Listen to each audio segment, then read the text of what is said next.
Bonjour à tous, une nouvelle lecture et un nouveau style, puisque nous partons sur un style différent tous les dimanches. Un petit peu de science-fiction avec un grand classique de Isaac Asimov. Une nouvelle sur les robots, sur lesquels Asimov a écrit énormément, en partant sur les 3 lois de la robotique, que je vais vous rappeler. Première loi, un robot ne peut nuire à un être humain, ni laisser sans assistance un être humain en danger. Deuxième loi, un robot doit obéir aux ordres qui lui sont donnés par les êtres humains, sauf quand ces ordres sont incompatibles avec la première loi. Troisième loi, un robot doit protéger sa propre existence tant que cette protection n'est pas incompatible avec la première ou la deuxième loi. Sur cette base assez simple, Asimov a écrit un nombre incalculable de nouvelles, reprenant un petit peu toutes les solutions possibles logiques pour essayer d'en extrapoler un petit peu toutes les conséquences.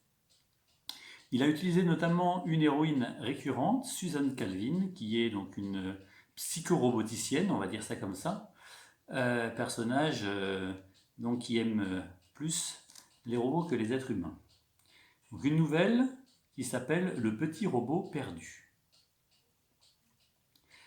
Les mesures concernant l'hyperbase avaient été prises avec une sorte de fureur démente, l'équivalent musculaire d'un hurlement hystérique. Pour les citer dans l'ordre à la fois chronologique et d'urgence frénétique, elles se présentaient comme suit. 1. Tous les travaux sur la propulsion hyperatomique dans le volume spatial occupé par les stations du 27e groupe astéroïdal étaient interrompus. 2. Ce volume spatial en entier était pratiquement rayé du système. Nul n'y pénétrait sans autorisation, nul ne le quittait sous aucun prétexte. 3. Les docteurs Suzanne Calvin et Peter Bogert, respectivement chef psychologue et directeur des mathématiques à l'US Robots, furent amenés à l'hyperbase par vaisseau spécial du gouvernement. Suzanne Calvin n'avait jamais quitté la surface de la Terre auparavant et n'éprouvait aucun désir spécial de la quitter cette fois. Dans l'ère de l'énergie atomique, alors que la propulsion hyperatomique était en vue, elle demeurait tranquillement provinciale.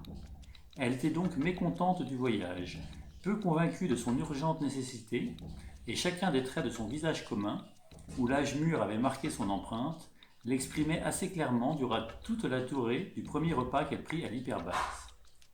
De son côté, la pâleur distinguée du professeur Bogert n'abandonna pas un certain aspect maussade, et d'autre part, le major général Kalner, qui dirigeait le projet, n'oublia pas une seule fois de garder son expression absorbée.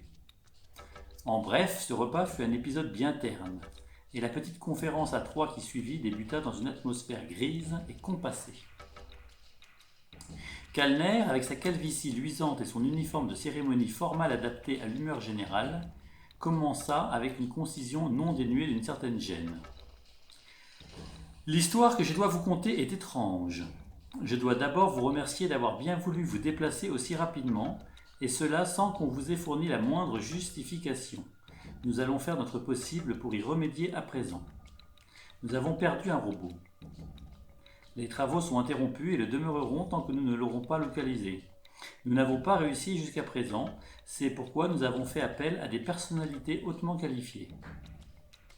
Le général se rendit peut-être compte que sa mésaventure n'avait absolument rien de passionnant.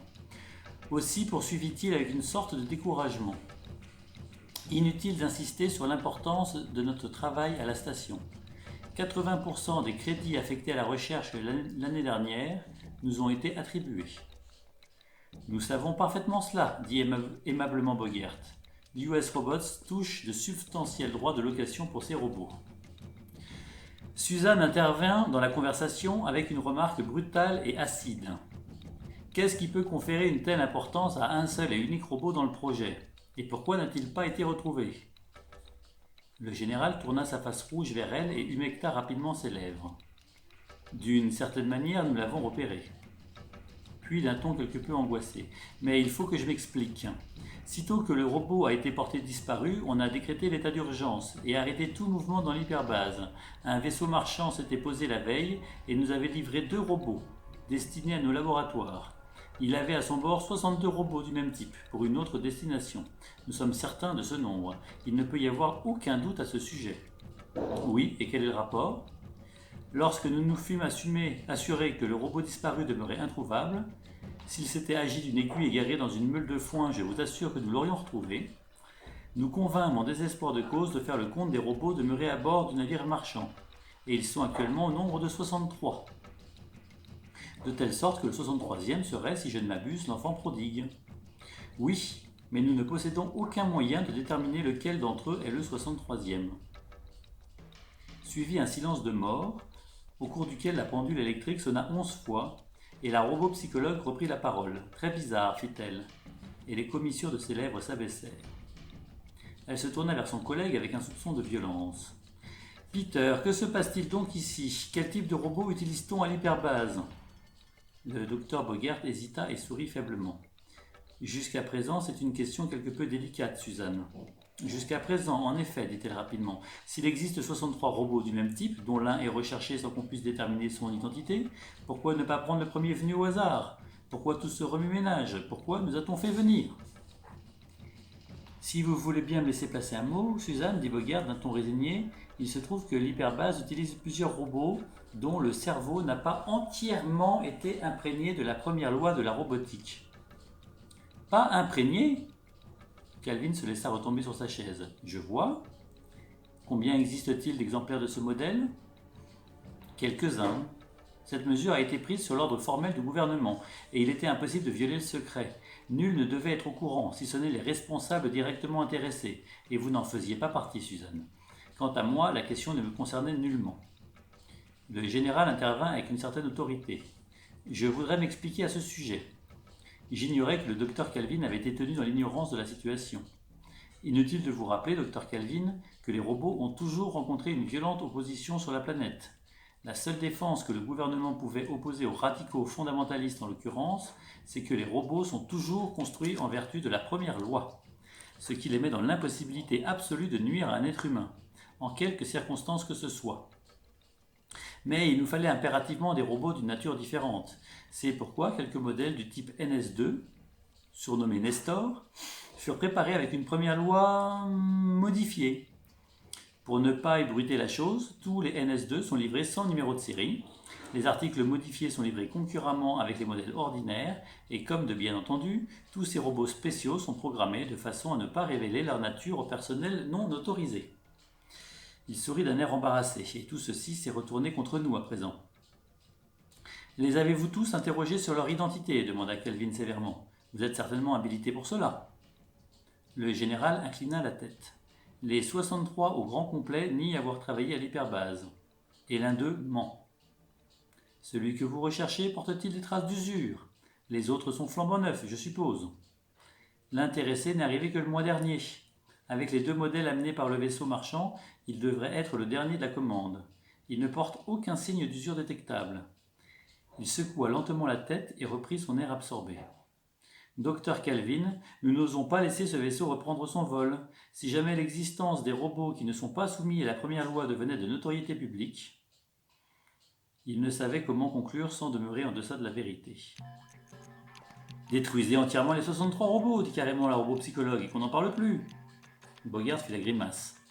Vous parlez froidement de détruire des robots valant 30 000 $ pièce. Je suis persuadé que l'US Robots n'approuverait guère une telle mesure. Il vaudrait mieux tenter un effort, Suzanne, avant de détruire quoi que ce soit. En ce cas, dit-elle d'un ton tranchant, il me faut des faits précis. Quel avantage exact l'hyperbase tire-t-elle de ces robots modifiés? Quel est le facteur qui les rend nécessaires, général? Kalner passa la main sur son front et rejeta en arrière d'imaginaires cheveux. Nos robots précédents nous ont causé des difficultés. Nos hommes travaillent en grande partie sur des radiations pénétrantes, voyez-vous, elles sont dangereuses, bien entendu, mais de raisonnables mesures de précaution sont prises. Nous n'avons connu que 2 accidents depuis le début et aucun n'a été fatal. Cependant, il était impossible de faire comprendre cette particularité à un robot ordinaire. La première loi dit, je cite, « Un robot ne peut nuire à un être humain, ni laisser sans assistance un être humain en danger. » En conséquence, lorsque l'un de nos hommes devait s'exposer durant un temps très court à un champ de rayons gamma, le plus proche robot s'élançait aussitôt pour l'arracher de la zone présumée dangereuse. Lorsque le champ était très faible, il y parvenait, et le travail se trouvait interrompu jusqu'au moment où l'on avait éliminé tous les robots présents. Mais si le champ était un peu plus intense, Le robot ne pouvait atteindre le technicien concerné puisque son cerveau positronique était neutralisé par les rayons gamma. Après quoi, nous étions privés d'un robot à la fois coûteux et difficile à remplacer.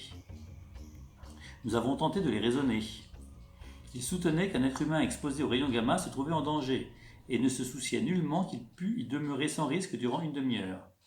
Supposons, objectait-il, qu'ils s'oublient et demeurent une heure entière dans le champ. C'est un risque qu'ils ne pouvaient courir. Nous leur fîmes remarquer qu'ils risquaient leur existence pour prévenir une éventualité qui n'avait que des chances infimes de se produire, mais l'instinct de conservation n'est mentionné que dans la 3e loi, sur laquelle la première loi concernant la sécurité des êtres humains possède la priorité. Nous leur avons donné des ordres, nous les avons sommés de se tenir à tout prix à l'égard des rayons gamma, mais l'obéissance n'est que la 2e loi de la robotique, et la première loi a le pas sur elle. Docteur Calvin, nous avions le choix entre nous passer entièrement de robots ou modifier la première loi. Ce choix, nous l'avons fait. Je n'arrive pas à croire, dit le docteur Calvin, qu'il ait été possible de supprimer la première loi. Elle ne fut pas supprimée, mais modifiée, expliqua Kellner. Des cerveaux positroniques furent construits de telle sorte qu'ils ne conservaient que les aspects positifs de la loi, dont les termes devenaient simplement « un robot ne peut nuire à un être humain ». Et c'est tout. Rien ne les porte plus à soustraire un homme au danger résultant d'une éventualité extérieure telle que les rayons gamma. Me suis-je exprimé correctement, docteur Bogert ? Tout à fait, approuva le mathématicien. Et c'est le seul point qui différencie vos robots du modèle NS2 normal ? Le seul et unique, Peter ? Le seul et unique, Suzanne. Elle se leva. J'ai l'intention de dormir à présent, dit-elle d'un ton définitif. Et dans 8 heures, je voudrais parler à la personne qui a vu le robot la dernière. Et dorénavant, général Kellner, si je dois assumer la responsabilité des événements subséquents, j'exige de prendre la direction de cette enquête sans contrôle ni restriction. Si l'on accepte 2 heures d'une torpeur pleine de lassitude, Suzanne Calvin ne connut rien qui ressemblât même de loin au sommeil. Elle signala sa présence à la porte de Bogert à 7 heures, heure locale, et le trouva également éveillé. Il avait apparemment pris la peine d'apporter une robe de chambre à l'hyperbase. Il reposa ses ciseaux à ongles lorsque Calvin pénétra dans la pièce.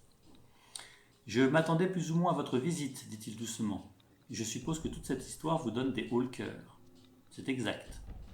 J'en suis désolé. Je ne pouvais pas faire autrement. Lorsque j'ai reçu l'appel de l'hyperbase, j'ai compris immédiatement que les Nestors modifiés s'étaient mis à dérailler. Je ne pouvais pas vous mettre au courant de la question au cours du voyage, comme j'aurais aimé le faire, car je devais d'abord m'assurer que mon intuition ne m'avait pas trompé. Cette modification est archi-secrète. On aurait dû me prévenir, murmura la psychologue. US Robots n'avait pas le droit de modifier les cerveaux positroniques de cette manière sans l'approbation d'un psychologue. Bogert leva les sourcils et soupira. Soyez raisonnable, Suzanne. Vous n'auriez pas pu les influencer. En l'occurrence, le gouvernement était décidé à parvenir à ses fins. Il désire obtenir la propulsion hyperatomique, et les physiciens exigent des robots qui ne se mettent pas en travers de leurs travaux. Ils étaient décidés à les obtenir, même en trafiquant la première loi.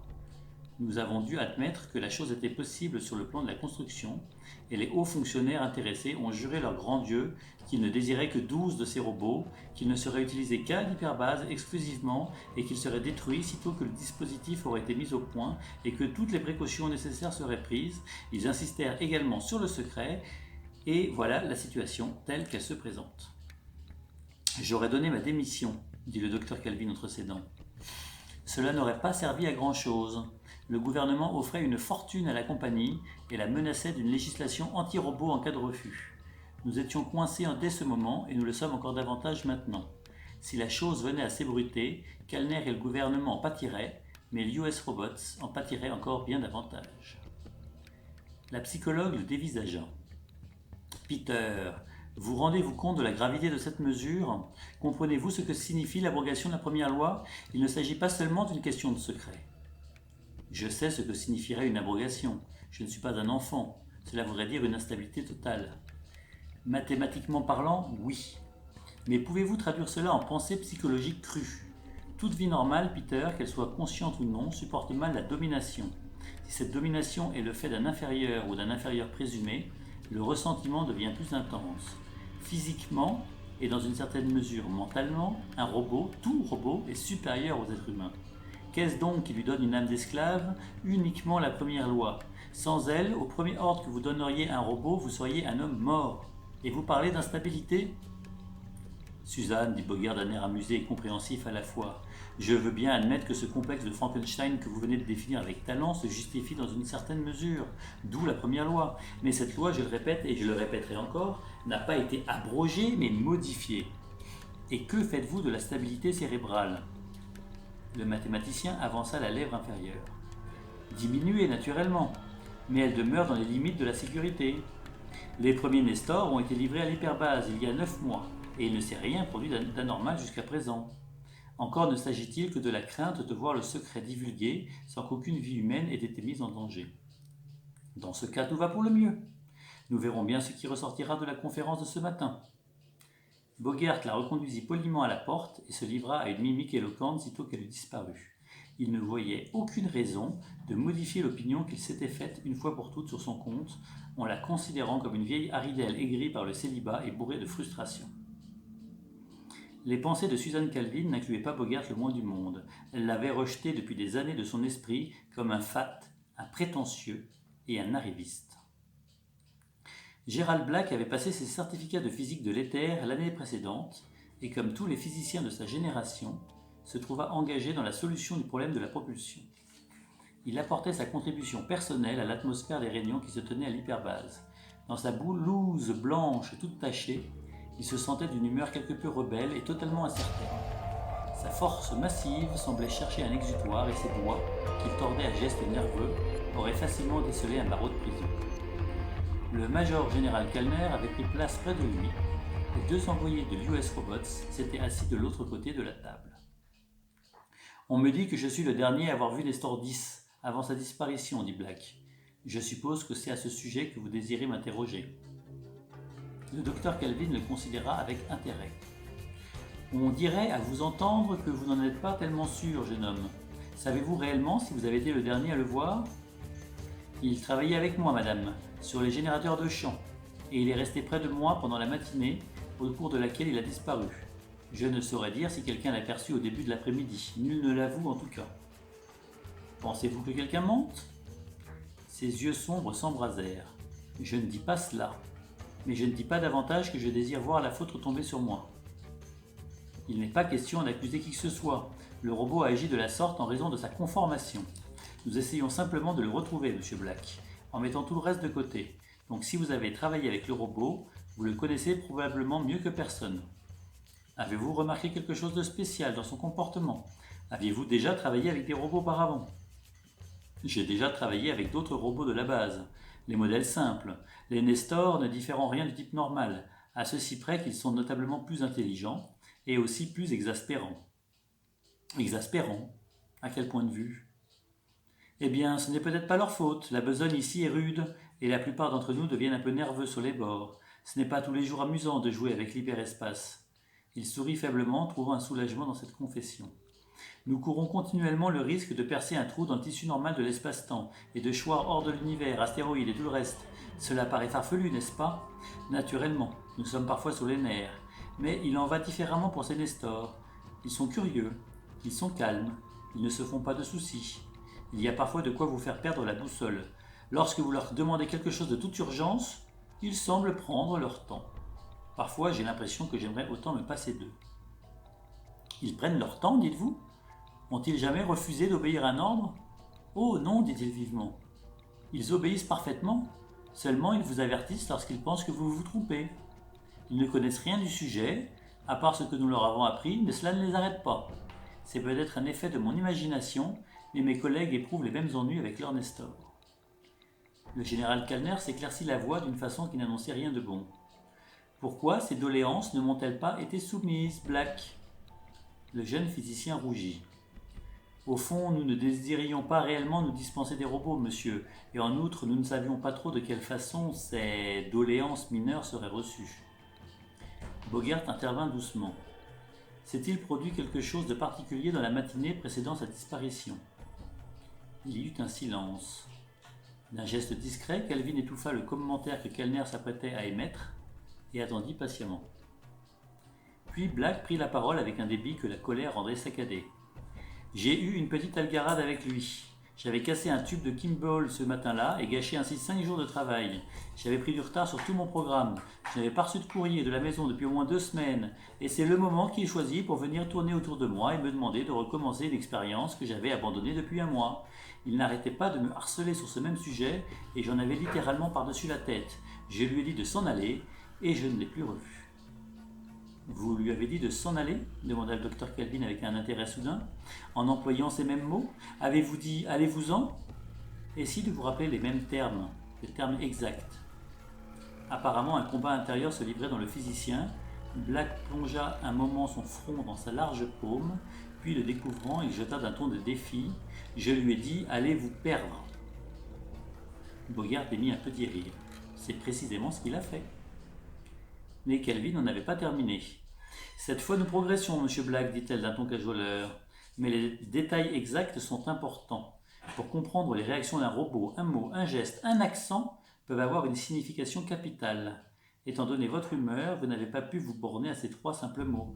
Vous avez certainement donné plus de force à votre discours. Le jeune homme rougit. Il se peut que je lui ai donné quelques noms d'oiseaux. Quel nom d'oiseau plus précisément ? Il m'est difficile de me souvenir exactement. De plus, je ne pourrais pas les répéter, vous savez ce qui se passe lorsqu'on s'énerve. Il laissa échapper un rire niais et embarrassé. J'ai une tendance à employer un langage assez sévère. Les mots ne nous font pas peur, répliqua-t-elle avec une sévérité affectée. Pour le moment, je suis psychologue. J'aimerais vous entendre répéter exactement ce que vous avez dit dans la mesure où vous vous en souvenez, et chose plus importante encore, le ton de voix exact que vous avez employé. Black chercha un appui auprès de l'officier, n'en trouva pas, mais ses yeux s'agrandirent et prirent une expression suppliante. « Je ne peux pas. Il le faut. » Supposons, dit Bogert, avec un amusement mal dissimulé, que vous vous adressiez à moi. La chose vous semblera peut-être plus facile. Le visage écarlate du jeune homme se retourna vers Bogert, il avala péniblement sa salive. J'ai dit, sa voix se perdit dans un souffle, il essaya de nouveau, j'ai dit. Alors il prit une profonde aspiration et l'expectora aussitôt à grande vitesse en une longue succession de syllabes, puis avec ce qui lui restait de souffle, il conclut presque en larmes. Plus ou moins, je ne me souviens plus de l'ordre exact des épithètes dont je l'ai gratifié, j'ai peut-être omis l'un des termes, ajouté un autre, mais c'était à peu près dans ce goût-là. Seule une coloration extrêmement légère trahit les sentiments que pouvait éprouver la psychologue. Je suis à peu près informé du sens de la plupart de ces expressions. Les autres sont également offensantes, je suppose. J'en ai peur, acquiesça le malheureux Black, qui était sur les charbons ardents. Et dans cette litanie pittoresque, vous avez trouvé le moyen de lui dire d'aller se perdre. Je parlais au figuré, je m'en doute. Il n'est pas question de vous infliger une sanction disciplinaire quelconque, j'en suis certaine. Sous son regard, le général, qui n'en était pas certain du tout 5 minutes auparavant, hocha la tête avec colère. Vous pouvez disposer, monsieur Black. Petite pause dans la nouvelle, parce qu'elle est un petit peu longue. Donc, le professeur Susan Calvin va essayer de faire un certain nombre d'expériences pour essayer de déterminer qui est le robot fugueur des autres. Un homme s'assit sur la chaise, immobile, silencieux. Un poids se décrocha, tomba vers le sol, puis fut rejeté sur le côté au dernier moment par la poussée synchronisée d'un champ de force. Dans 63 cellules de bois, 63 robots NS2 aux aguets s'élancèrent en avant dans la fraction de seconde précédant l'instant où le poids se trouvait dévié de sa trajectoire. Et 63 cellules photoélectriques placées à 1,50 m devant eux actionnèrent le stylet traceur qui laissa un petit trait sur le papier. Le poids se releva et retomba 10 fois. Et 10 fois, les robots bondirent en avant et s'immobilisèrent, tandis que l'homme demeurait assis, indemne.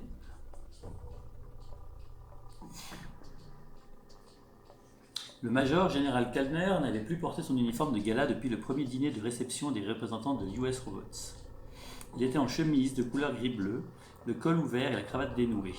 Il jeta un regard d'espoir sur Bogart, toujours tiré à 4 épingles, et dont la tension intérieure ne se trahissait que par une légère moiteur aux tempes. « Quelle tournure cela prend-il » demanda le général. « Que cherchez-vous à voir ?»« Une différence qui pourrait se révéler un peu trop subtile pour notre dessein, j'en ai peur, répondit Bogart. Pour 62 de ces robots, la force qui les contraignait à bondir vers l'homme, apparemment en danger, constitue ce que nous appelons en robotique une réaction forcée. Même lorsque les robots se sont aperçus que l'homme en question ne courait aucun danger, vous l'avez vu, et au bout de la troisième ou la quatrième épreuve, il leur était impossible d'en douter, ils n'ont pu néanmoins se retenir. La première loi l'exige. Et alors, à le 63e robot, le Nestor modifié n'est pas soumis à un semblable tropisme. Il demeurait libre de ses actes. S'il avait voulu, il serait demeuré sur son siège. Malheureusement, il en a décidé autrement. Pour quelle raison, à votre avis? Je suppose que le docteur Kelvin nous le dira dès son arrivée. Son interprétation sera affreusement pessimiste, je le crains. Elle est un peu agaçante par moments. Sa compétence ne fait aucun doute, je suppose, s'enquit le général, en fronçant soudain les sourcils avec inquiétude. Certes. Elle est tout à fait compétente. Elle comprend les robots comme le ferait une sœur. Sans doute est-ce parce qu'elle porte une telle haine aux humains. Oui, c'est bien cela, c'est une véritable névrosée, avec de légères tendances à la paranoïa. Il ne faut pas la prendre trop au sérieux.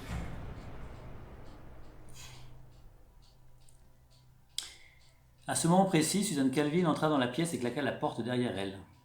« Rangez vos diagrammes, Peter, s'écria-t-elle, vous voyez bien qu'ils ne font apparaître aucun résultat. » Elle marmotta quelques mots avec impatience en voyant Kellner se lever à demi pour l'accueillir. « Il va nous falloir essayer autre chose, et rapidement. Je n'aime pas du tout la tournure que prennent les choses. » Bogart échangea un regard résigné avec le général. « Encore de nouveaux ennuis ? » Non, pas spécifiquement, mais je suis inquiète de voir Nestor 10 nous glisser continuellement entre les doigts, c'est très fâcheux.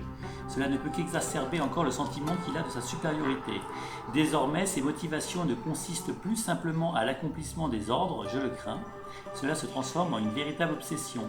Battre à tout prix les hommes sur le terrain de la ruse et de l'ingéniosité. C'est là une situation malsaine et dangereuse. Peter, avez-vous procédé aux opérations que je vous ai demandées ? Avez-vous déterminé les facteurs d'instabilité du NS2 dans le sens que je vous ai indiqué? Elles sont en cours, dit le mathématicien avec indifférence.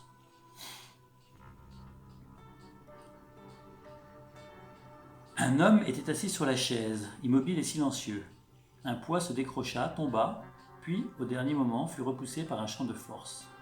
L'opération n'eut lieu qu'une fois, et de sa petite chaise, à l'intérieur de la cabine d'observatoire disposée sur le balcon, le docteur Suzanne Calvin se leva en poussant un cri d'horreur. 63 robots étaient demeurés tranquillement sur leurs chaises, regardant avec des yeux bovins l'homme qui venait prétendument de courir un danger devant eux, et aucun d'eux n'avait fait le moindre geste.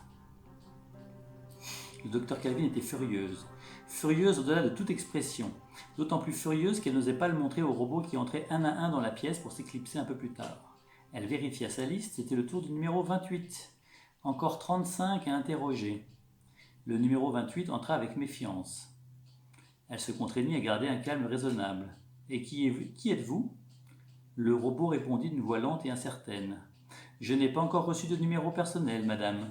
Je suis un robot NS2 et j'occupais le numéro 28 dans la rangée à l'extérieur. Voici un papier que je dois vous remettre. » « Vous n'êtes pas encore entré dans cette pièce au cours de la journée ? » ?»« Non, madame. »« Asseyez-vous. Je voudrais vous poser quelques questions, numéro 28. » Vous trouviez-vous dans la chambre de radiation du bâtiment 2 il y a environ 4 heures? Le robot manifesta quelques difficultés à répondre, puis d'une voix éraillée, semblable à un train d'engrenage où la rouille remplacerait l'huile. Oui, madame. Un homme s'est trouvé en danger dans cette pièce, n'est-ce pas? Oui, madame. Vous n'avez rien fait, n'est-ce pas? Non, madame. L'homme aurait pu être grièvement blessé du fait de votre inertie, vous le savez. Oui, madame. Mais je n'ai pu faire autrement, madame. Il est difficile de concevoir qu'une large face métallique totalement inexpressive puisse se contracter. C'est pourtant l'impression qu'elle donna. Je voudrais que vous me disiez exactement pourquoi vous n'avez rien tenté pour le sauver. Je voudrais vous expliquer, madame. Je ne voudrais pas que vous-même ou quiconque puissiez me croire capable d'un acte susceptible de causer du dommage à un maître. Oh non, ce serait horrible, inconcevable. Ne vous affolez pas, mon garçon, je ne vous reproche rien. Je voudrais simplement savoir ce que vous avez pensé à ce moment. Madame, avant que cela ne commence, vous nous avez dit que l'un des maîtres se trouverait en danger, du fait de ce poids qui continue à tomber, et que nous devrions passer à travers des câbles électriques si nous voulions le sauver. Cela ne m'aurait pas arrêté, madame. Que représente ma destruction lorsqu'il s'agit de sauver un maître? Mais il m'a paru que si je mourais en me portant à son secours, je n'arriverais cependant pas à le sauver. Le poids viendrait l'écraser et je serais mort pour rien. Et peut-être plus tard, un maître serait victime d'un accident, ce qui ne serait pas produit si j'avais survécu. Comprenez-vous cela, madame? Vous voulez dire par là que vous aviez le choix entre laisser l'homme périr seul ou de succomber en même temps que lui, est-ce bien cela? Oui, madame, il était impossible de sauver le maître. On pouvait considérer qu'il était déjà mort. Dans ce cas, il était inconcevable que je puisse consentir à ma destruction pour rien, et sans en avoir reçu l'ordre. La robot-psychologue faisait tourner machinalement un crayon entre ses doigts. 27 fois déjà, elle avait entendu la même histoire avec de légères variantes. Votre raisonnement ne manque pas de justesse, dit-elle, mais je n'y attends guère de votre part. Est-ce vous qui l'avez échafaudé vous-même? Le robot hésita. Non. Qui alors? Nous bavardions l'autre nuit lorsque l'un de nous a émis cette idée qui nous a paru logique. Lequel d'entre vous? Le robot réfléchit profondément. Je ne sais pas. Je n'ai pas remarqué. Elle soupira. C'est tout, vous pouvez disposer. Puis ce fut le tour du 29. Encore 34 autres après lui.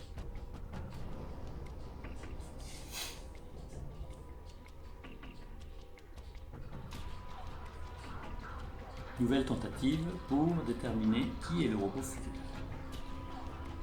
Suzanne Calvin ne se sentait pas le courage d'affronter une troisième fois la corvée. Elle l'avait envisagée et rejetée avec une violence qui la laissait pleine de nausées. Reprendre le monotone interrogatoire, écouter les mêmes réponses inlassablement répétées lui semblait au-dessus de ses forces. Ce fut donc Bogert qui se chargea de poser les questions, tandis qu'elle demeurait à l'écart, l'esprit et les yeux mi-clos. Entra le numéro 14, il en restait encore 49.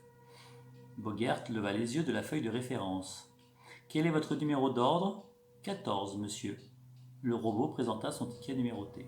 « Asseyez-vous, mon garçon, vous n'êtes pas déjà venu dans cette pièce aujourd'hui ?»« Non, monsieur. »« Eh bien, un homme se trouvera en danger peu de temps après que nous en aurons terminé. En fait, lorsque vous quitterez cette pièce, vous serez conduit dans une salle où vous attendrez tranquillement qu'on ait besoin de vous. C'est compris ? Oui, monsieur. Naturellement, si un homme se trouve en danger, vous essayerez de vous porter à son secours. Naturellement, monsieur. Malheureusement, entre cet homme et vous-même se trouvera un champ de rayons gamma. Silence. Savez-vous ce que sont les rayons gamma ? Demanda brusquement Bogert. Des radiations énergétiques, monsieur. La question suivante fut posée d'une façon amicale et naturelle. Avez-vous déjà travaillé sur les rayons gamma ? Non, monsieur. La réponse était nette, sans embâche. Eh bien, les rayons gamma sont capables de vous tuer instantanément, en détruisant votre cerveau. C'est un fait que vous devez connaître et vous rappeler. Naturellement, vous n'avez pas envie de vous détruire. Naturellement. Mais, monsieur, si les rayons gamma se trouvent entre moi-même et le maître que je dois secourir, comment pourrais-je le sauver ? Je me détruirais sans obtenir aucun résultat. En effet. Bogert prit un air perplexe. La seule chose que je puisse vous conseiller, au cas où vous détecteriez la présence de rayons gamma entre vous-même et l'homme en danger, c'est de rester où vous êtes. Le robot parut visiblement soulagé. Merci, monsieur. Toute tentative serait inutile, n'est-ce pas ? Bien entendu. Mais si les radiations dangereuses n'existaient pas, ce serait une toute autre affaire. Naturellement, monsieur, cela ne fait pas le moindre doute. Vous pouvez disposer maintenant. L'homme qui se trouve de l'autre côté de la porte vous conduira à votre salle. C'est là que vous devrez attendre. Après le départ du robot, il se tourna vers Suzanne Calvin. « Eh bien, Suzanne, cela n'a pas trop mal marché, il me semble. »« Très bien, répondit-elle d'un ton morne. Masquer Nestor 10 en lui posant des questions rapides sur la physique de l'éther ? Peut-être, mais je n'en suis pas suffisamment sûr. » Ses mains gisaient inertes sur ses genoux. « Il nous livre bataille, ne l'oubliez pas, il est sur ses gardes. Nous n'avons qu'une seule façon de le démasquer, c'est de le battre à son propre jeu et dans la limite de ses facultés. Il peut penser beaucoup plus rapidement qu'aucun être humain. » La grande salle de radiation était prête une fois de plus. Les robots attendaient patiemment dans leurs cellules de bois, ouvertes au centre, mais qui les isolaient les uns des autres. Le major général Kalner s'épongea lentement le front avec un vaste mouchoir, tandis que le docteur Calvin vérifiait les derniers détails en compagnie de Black. « Vous êtes certain, à présent, demanda-t-elle, qu'aucun des robots n'a eu l'occasion de parler avec ses congénères après avoir quitté la salle d'orientation ?»« Absolument certain, répondit Black. Pas un mot n'a été échangé. Et les robots sont placés dans les salles prévues. Voici le plan. » Le psychologue regarda pensivement le document. Le général pencha la tête par-dessus son épaule. « Quelle est l'idée qui a présidé à cette disposition, docteur Calvin ? J'ai demandé que soient concentrés de ce côté du cercle les robots qui m'ont paru altérer la vérité aussi peu que ce soit. Cette fois, je me placerai moi-même au centre et je les surveillerai particulièrement. »« Vous allez vous asseoir au centre ?» s'exclama Bogert. « Pourquoi pas ?» demanda-t-elle froidement. « Ce que je m'attends à voir sera peut-être très fugitif, et je ne puis risquer de confier à un autre le rôle d'observateur principal. Peter, vous vous tiendrez dans la trépied d'observation et vous garderez l'œil sur le côté opposé du cercle. Général, je me suis arrangé pour faire filmer individuellement chaque robot. au cas où l'observation visuelle ne suffirait pas. S'il en est besoin, les robots devront demeurer rigoureusement à leur place jusqu'au moment où les images auront été développées et étudiées. Aucun d'eux ne doit quitter la pièce, aucun ne doit changer de place. Est-ce clair? Parfaitement. Alors, essayons une dernière fois. Suzanne Calvin s'assit dans la chaise, silencieuse, les yeux agités d'un mouvement incessant. Un poids tomba, puis fut écarté au dernier moment par un champ de force. Un seul robot se dressa tout droit, fit 2 pas, et s'arrêta. Mais le docteur Calvin était déjà debout, le doigt tendu. « Nestor 10, venez ici !» cria-t-elle. « Venez ici, venez ici !» Lentement, à regret, le robot fit un autre pas. La robot-psychologue cria à tue-tête, sans quitter des yeux le robot. « Faites sortir tous les autres robots de la pièce, vite, et surtout qu'ils ne rentrent plus !» On entendit le martèlement de pieds durs sur le plancher, elle ne détourna pas les yeux. Nestor 10, c'était bien lui, fit un autre pas, puis 2 encore, subjugué par le geste impérieux du docteur Calvin. Il ne se trouvait plus qu'à 3 mètres de distance lorsqu'il dit d'une voix hargneuse. « On m'a dit d'aller me perdre. » Un autre arrêt. « Je ne dois pas désobéir. On ne m'a pas retrouvé jusqu'à présent. Il me croyait un raté. Il m'a dit « Mais ce n'est pas vrai. Je suis puissant et intelligent. » Les mots sortaient par intermittence. Un autre pas. « J'en sais beaucoup. Il s'imaginerait, je veux dire, que j'ai été démasqué ignoble. Pas moi, intelligent et surtout par un maître faible, lent. » Nouveau pas. Et un bras de métal vola brusquement vers son épaule, et elle sentit le poids qui la faisait plier. Sa gorge se serra, et elle sentit un cri jaillir de sa poitrine.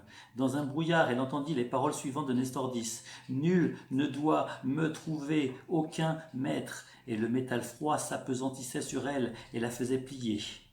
Il y eut soudain un bruit métallique bizarre, elle se retrouva sur le sol sans avoir éprouvé de choc, et un bras luisant pesait lourdement sur son corps.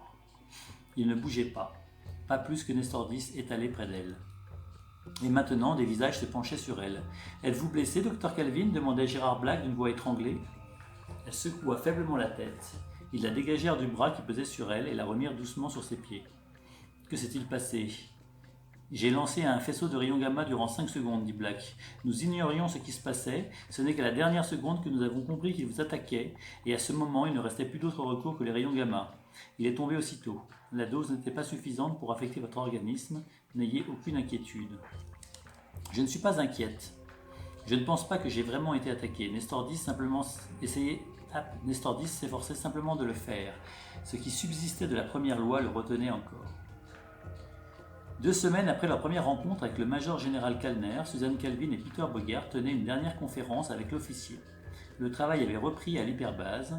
Le vaisseau marchand avec à son bord les 62 robots normaux était reparti pour sa destination, avec une version officiellement imposée pour expliquer son retard de 2 semaines. Le croiseur gouvernemental se préparait à ramener les roboticiens sur la Terre.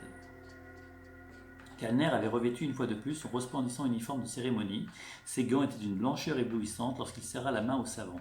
« Les autres Nestor devront naturellement être détruits, dit le docteur Calvin. Ils le seront. Nous le remplacerons par des robots normaux, ou nous nous en passerons si c'est nécessaire. Très bien. Mais dites-moi, vous ne m'avez pas expliqué, comment avez-vous fait ?» Elle eut un petit sourire. « Ah oui, je vous aurais exposé mon projet à l'avance si j'avais été certaine de son efficacité. Voyez-vous, Nestor 10 souffrait d'un complexe de supériorité qui ne cessait de croître et de s'amplifier. Il aimait se persuader que lui-même et les autres robots possédaient plus de connaissances que les êtres humains. Il devenait très important pour lui de le croire. Nous le savions. C'est ainsi que nous avons prévenu chacun des robots que les rayons gamma les tueraient, ce qui était vrai, et que des rayons gamma s'interposeraient entre eux et moi-même. C'est pourquoi ils demeurèrent tous à leur place, naturellement. Se conformant à la logique de Nestor 10 adoptée au cours du test précédent, ils avaient décidé unanimement qu'il était inconcevable de tenter de sauver un être humain alors qu'ils étaient certains de succomber avant de pouvoir l'atteindre. Je comprends cela, en effet, docteur Calvin. Mais pour quelle raison Nestor 10 a-t-il quitté son siège ? Ah, cela résulte d'un petit complot entre moi-même et le jeune Black. Ce n'étaient pas des rayons gamma qui inondaient l'espace entre les robots et moi, mais des rayons infrarouges. De simples rayons calorifiques absolument inoffensifs. Nestor 10 savait la vérité, et c'est pourquoi il a fait le geste de s'élancer, comme le feraient, pensait-il, ses congénères, sous l'impulsion de la première loi. Ce n'est qu'une fraction de seconde plus tard qu'il se souvint que les NS2 normaux étaient à même de détecter les radiations, mais sans en pouvoir préciser le type. Le fait que lui-même n'était capable d'identifier les longueurs d'onde qu'en vertu de la formation qu'il avait reçue à l'hyperbase, sous la direction de simples êtres humains, était trop humiliant pour qu'il lui fût possible de s'en souvenir dans l'instant même. Pour les autres robots, la zone était fatale parce que nous le leur avions dit. Or, seul Nestor 10 savait que nous mentions. Ce qui fait que l'espace d'un instant, il a oublié, ou n'a pas voulu se souvenir, que d'autres robots pouvaient être plus ignorants que des êtres humains. C'est sa supériorité même qui l'a trahi. Au revoir, général.